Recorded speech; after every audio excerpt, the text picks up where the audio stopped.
Hey guys, what's up? Welcome back here to today's edition of Intuitive Angling, and thanks for joining me for today's video, guys. And today I'm going to talk about the fact I do not ever want to see another video about a chatterbait or a fluke again. It's like, if you guys have been watching YouTube videos for very long, the bass fishing YouTube genre is flooded, guys. I'm talking flooded with videos on chatterbaits and flukes. I don't know. I don't understand why it's such a popular topic, because they're decent baits, but they're not like, you know, the cure-all for everything. So what I want to do today is I want to speak to that a little bit, but in the bigger picture, I want to talk about understanding lures and understanding baits and understanding which lures work under the best situations, and actually what is better baits than the chatterbait and the fluke here in terms of just catching fish day in and day out. So we're going to get into that in today's episode here. Also, guys, a couple quick things to remind you of. Just anybody interested in booking an on-the-water lesson with me, guys. These are lessons I do at Table Rock and Stockton Lake. We go over any technique you want to learn more about. Full day on the water. Just shoot me a private message on my Facebook page, Randy Blaukat Professional Angler. Get you all the details for that. And also, guys, I'd like to invite everybody to please swing by and check out my Fish the Moment lake map breakdowns. We got the winter maps up on the site now, the fall maps. Great resources, guys, to learn more about your favorite lake and get some good fishing spots on it. Link in the description, along with all my other links for helping the channel out. So thank you very much for me and my family if you're doing that. Okay, guys, this is like, how many videos can YouTubers do on a dang chatterbait and a fluke? It's like, if you go through most all YouTube channels, including mine, I'm not taking mine out of it, but I'll talk a little bit about that in a second. It's like it just never ends. Like, chatterbait this, secrets for the chatterbait. You know, you've never fished a chatterbait like this. Try fishing a chatterbait like this. You know, try rigging a fluke like this, a new fluke rigging technique. It's like fluke chatterbait constantly. So a lot of the reason they do that is it gets a lot of traction. And when I first started my YouTube channel about 4 or 5 years ago, you know, I did videos on like almost every lure category, and the flukes and the chatterbaits did really good on the videos like 4 or 5 years ago. But now you can do the same video and nobody watches it. People are burned out on fluke and chatterbait videos. So given that, I want to talk a little bit about bait effectiveness. Now, one of the things that I do not understand about a fluke and a chatterbait being so popular is these are very situational baits. A fluke is a highly situational bait.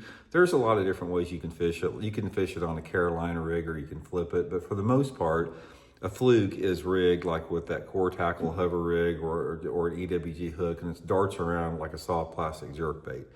Therefore, you have a smaller window during the year that it works.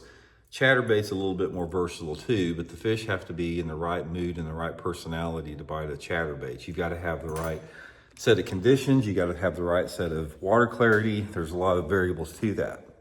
Okay, given that, one of the things that I want to stress in today's video and talk a little about are the lures that you really need to pay attention to.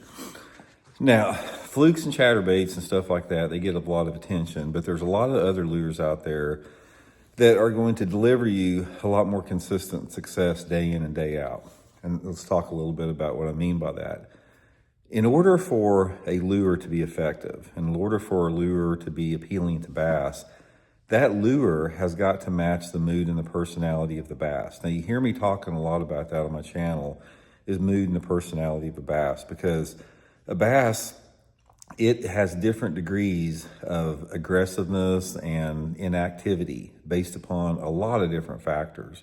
You know, weather conditions, water clarity, time of year, there's just a lot of different stuff on that. But one of the things that you have to understand is one of the first things you have to do is you have to figure out whether a bass is in a chasing mood or a non-chasing mood, and that has to do with their levels of aggressiveness.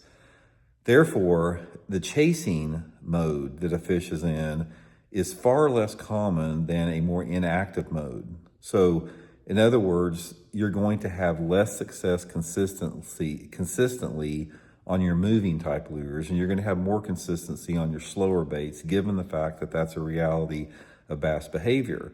That's why your baits like your jerk baits and your crank baits and your top waters and your spinner baits, something like that, they are very situational in terms of you got to have a right set of conditions for those baits to really be effective. And on the other hand, if you fish a bait like a jig or a Texas rig or a shaky head or a drop shot like that, the bass are going to bite those in any situation. They will bite those type of lures if they're inactive or if they're active. Therefore, let me give you a little bit of tips and advice here when you're really trying to focus on the baits you want to fish a lot and the baits you want to learn more about. Be a master of the slow baits first. This is the number one thing that I want to share with you guys. Learn how to fish a jig. Learn how to fish a Texas rig. Learn how to fish a creature bait. Learn how to fish a shaky head. Learn how to fish a Ned rig. Any type of a lure that you crawl along the bottom or hop along the bottom should be your number one should be your number one weapon, your number one focus, simply because it's going to catch bass consistently day in and day out better than any other lure. Excuse me. Let me give you a prime example. Let's talk a little like a spinnerbait, for example. In order to catch bass on a spinnerbait, for the most part, you need to have either some low light conditions if the water's a little bit cleaner or off-colored water, and you've got to have fish in a pretty aggressive chasing mode.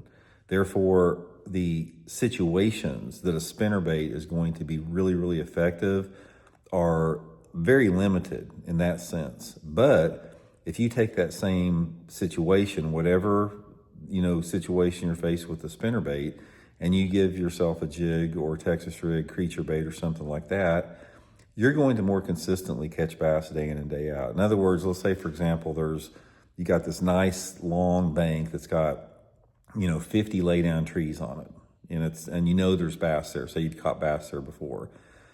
If you go down that bank with like a spinnerbait or a crankbait or a topwater or something like that, you may catch a few if the conditions are right. And then if the conditions are not really conducive to that, you probably are not going to catch much. So say, for example, you go down that bank, you love to fish a spinnerbait, and you go down that bank and it's a sunny day, the water visibility is 2 foot clarity, there's no wind, and you go down that bank and you don't get a bite on spinnerbait, but you turn right around and go down that bank and you pitch a jig or you pitch a brush hog or something like that into the trees, and you get bit all the time.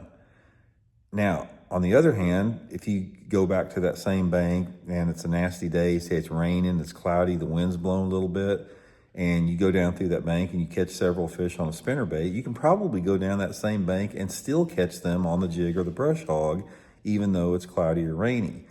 So the point of the video is I don't quite understand why the chatterbait and the fluke get so much traction on YouTube.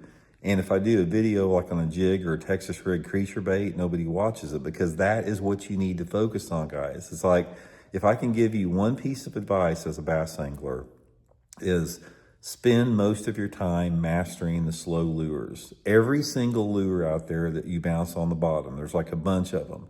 Learn those like a fine-tooth comb. Learn how to fish a football jig. Learn how to fish all that finessey stuff on the bottom, even like a wacky rig on the bottom.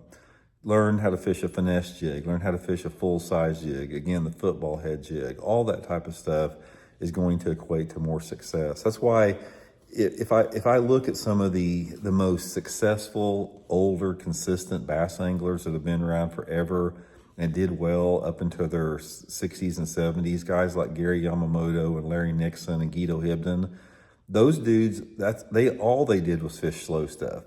Guido Hibdon fished a jig constantly. Larry Nixon fishes a Cinco almost all the time. Gary Yamamoto fished all this soft plastic Texas rig stuff, and they did well, as they got older, where a lot of guys that were known for crankbait fishing and spinnerbait fishing, they had a massive level of inconsistency. They may have one good tournament where the conditions lined up perfect, and they may have won that tournament, but then they suck in everything else because they're trying to force feed a lure category to a personality bass that's not interested in it. So anyway, the point is, guys, stop paying so much attention to chatterbaits and flukes. Start paying more attention to your slow stuff. You're going to have a lot more success on the water. So appreciate you guys tuning in. We'll talk later.